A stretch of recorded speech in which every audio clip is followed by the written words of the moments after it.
So, folks, day two of global politics, geopolitics, region. I covered Maldives, Sri Lanka. Sri Lanka is in a hole. Bangladesh wants to sign up with the RCEP but is having trouble with extremism and the fallout of Afghanistan. Pakistan in trouble.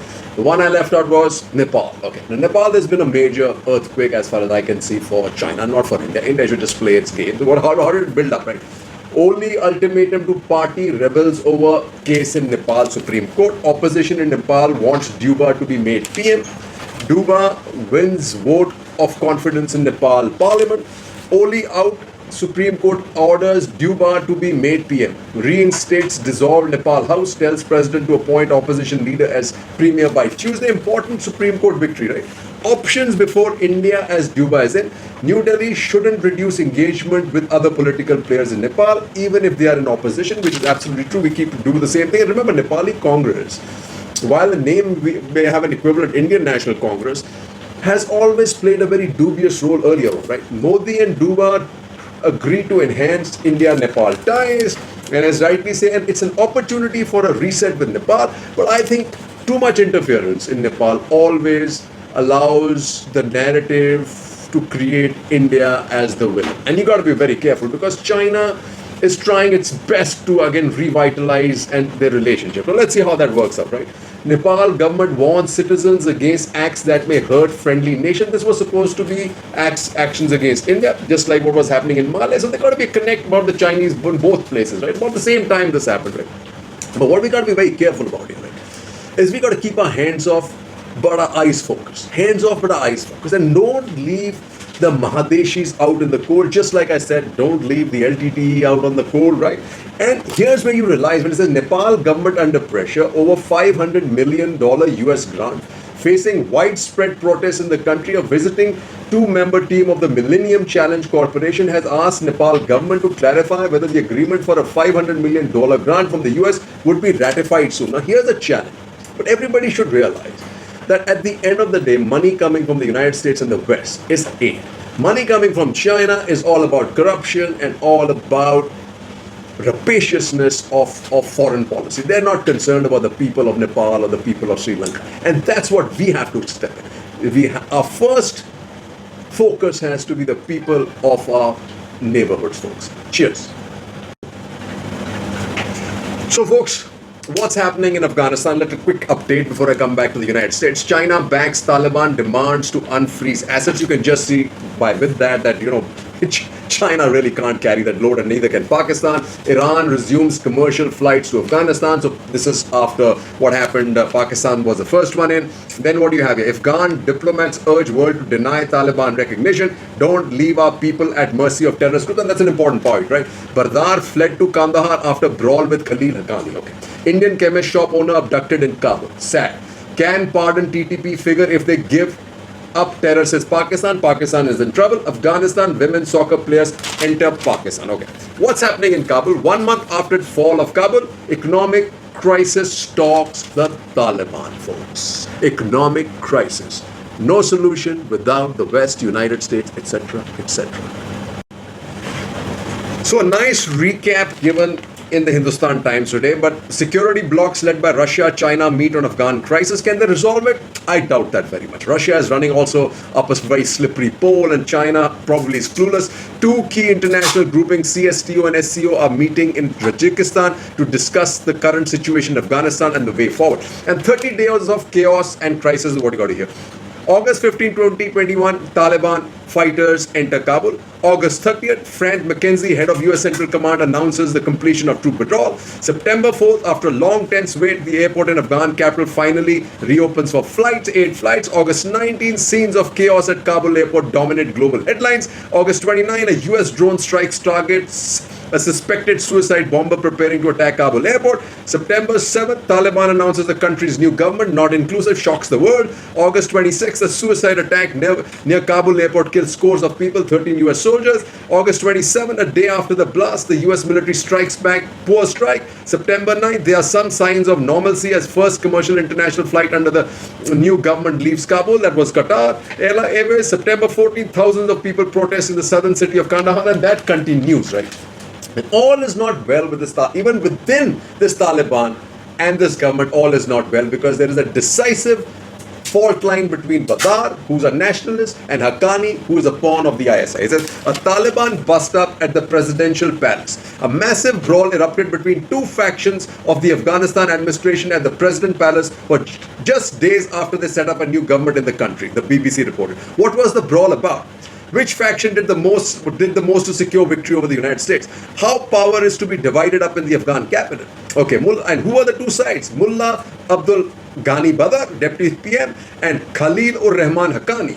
Okay, Bardar is said to be of the opinion that the post-Taliban victory, the emphasis should be placed on diplomacy carried out by people like him, and he's right. That's why they've got the break, right?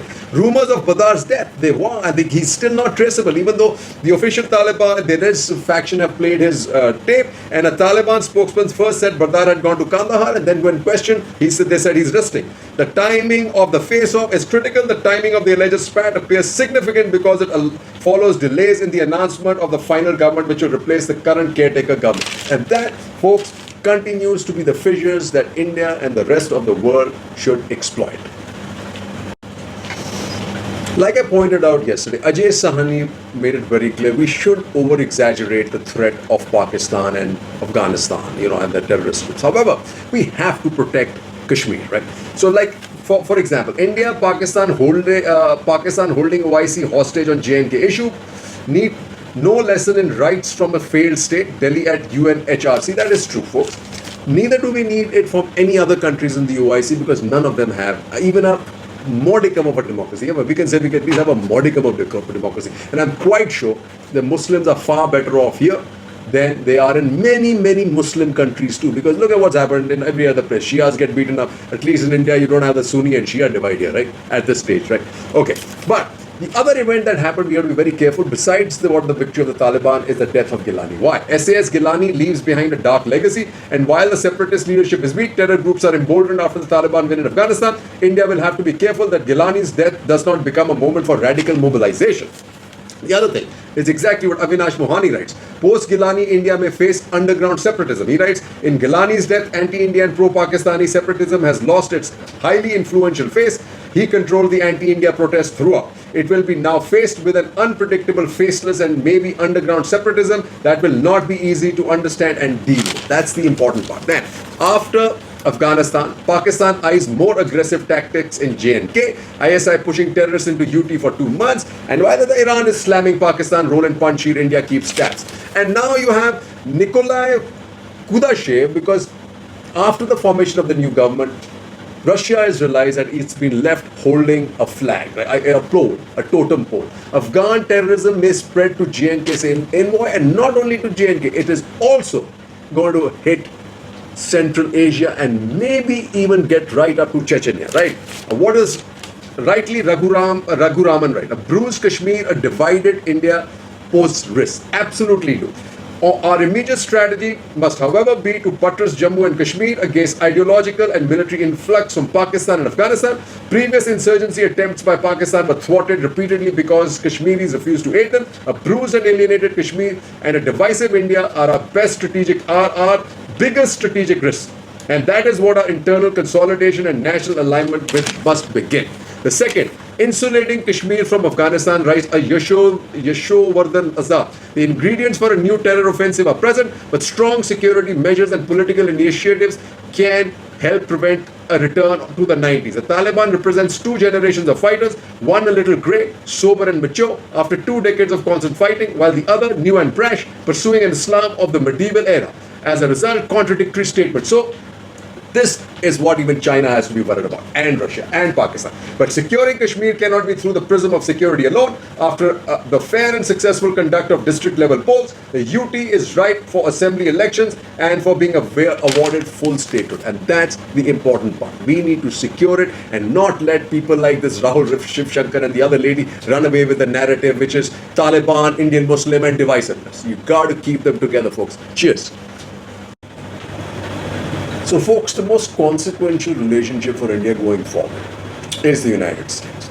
And we've got to get rid of all this chatter that goes around in Delhi, which is hypocritical at best, at worst rather, about untrustworthiness and whether a non-alignment or whether it's the case of independent foreign policy. And these are the guys who are doing all this chatter, believe me, have got their strings being pulled by either Russia or by China. So let's just also put it on record that China is not a brilliant country. It got to where it got to now, essentially on American investment, American technology, whether bought or threatened or stolen. But it did get here and becoming part of the supply chain of the United States. And do remember, for 80% of its exports went to the United States. Without the United States, China was toast. And without the United States, folks, India will be toast. And it has many other reasons. Source of technology, source of investment, source of green investment, the most favored place for Indians to go. So here's something what somebody writes, right? And you've got to take note of this. This is something that Markan Parnajpe writes. Diplomacy is hard work, but India's moment has arrived, and it sure has. And he talks about this visit which happened by Jaishankar just after the second wave hit. In his recent US trip, he made his presence felt in several important meetings. In addition to undertaking many speaking engagements, among those about whom he tweeted on his official handle, the most prominent include several important cabinet members and top officials of the Joe Biden administration, including Secretary of Defense Lloyd Austin, National Security Advisor Jack Sullivan, US Trade Representative Catherine Tai, and Director of National Intelligence Avril Haines, and several leaders, both Democrats and Republicans, as well as captains of business and industry. His visit culminated with a summit meeting with his counterpart, Secretary of State Anthony Blinken, on 29th May. Wide-ranging discussions with the latter covered Indo-Pacific, Quad, Afghanistan, Myanmar, and the UN Security Council. What is significant is that Jaishankar is the first Indian cabinet minister to make an official visit to the US after swearing in of President Biden. Not only that, time to bond with the United States. Those who believe that the United States is not to be trusted and that it is more advantageous for us to have closer ties with China are mistaken. It is not that we must strive for the latter, but what are the chances with the Red Dragon's relentless salami slicing and muscle flexing on our borders? China will want normalcy with India but continue to demand territory and strategic subservience from us in exchange. What is more, the balance of trade will always favor China, putting us at a perennial economic disadvantage. This is the nature of the neo-colonialism inaugurated by the Middle Kingdom, with the new communist emperor Xi Jinping presiding over its fortunes and future. What we can never forget is that we are not at war, never have been against the United States. But with China, we have an unsettled border dispute in which our men have died. Pakistan, our adversary, is also, for all practical purposes, China's client state. When matters get worse, we will face a potentially fatal left-right knockout from both sides of our borders. The US, on the other hand, with a huge, powerful Indian diaspora, needs India's help to counterbalance China and retain its numero uno ranking in the world. For our own interest, we must cement our relationship now. Hallelujah. And while you're doing this, do remember this. And this is where we must partner to counter China together. US shifting its Tibet stance. When will India end its silence? And that is really, really important, because there's a small article out today which says, by Razul H. Lasker, only Dalai Lama can decide on his successor. Important that India throws its hats and wait behind it. What's the other thing that's happening? First in-person Quad Summit on 24th PM to address UNGA on 25th. He says, China slams upcoming summit. What's the other thing that's going for us? The big thing that's going for us. That PM Modi may meet Biden on September 24th before Quad Summit. Report, US presses India to resume vaccine export. It's important for India because here we have another one. India offers to team up with East Asia on COVID vax drug. Folks, let me give you a real narrative here, right, folks. I was on conversation with Vietnam. Everybody's under pressure to buy Chinese because nothing is available. We got to step in and bridge this gap immediately with the help of the United States. And look what's happening where India is needed again. Suspected China sub near territorial waters in Japan, hells and builds the Quad. And this is the other one. Japan and Vietnam sign defense deal. India, folks, whether you like it or not, whether you like Modi or not, whether you like Jaishankar or not, in terms of foreign policy, irrespective of what's happening in Afghanistan, in fact, I think what's happened in Afghanistan at the end will be really, really good for India, folks. And I see a lot of changes happening suddenly in the economic front. Whether it's what's happened with the PLI for the auto sector, whether what's happened with the telecom sector, I think we may just catch the wind behind our sail this time, folks. Jai Hind.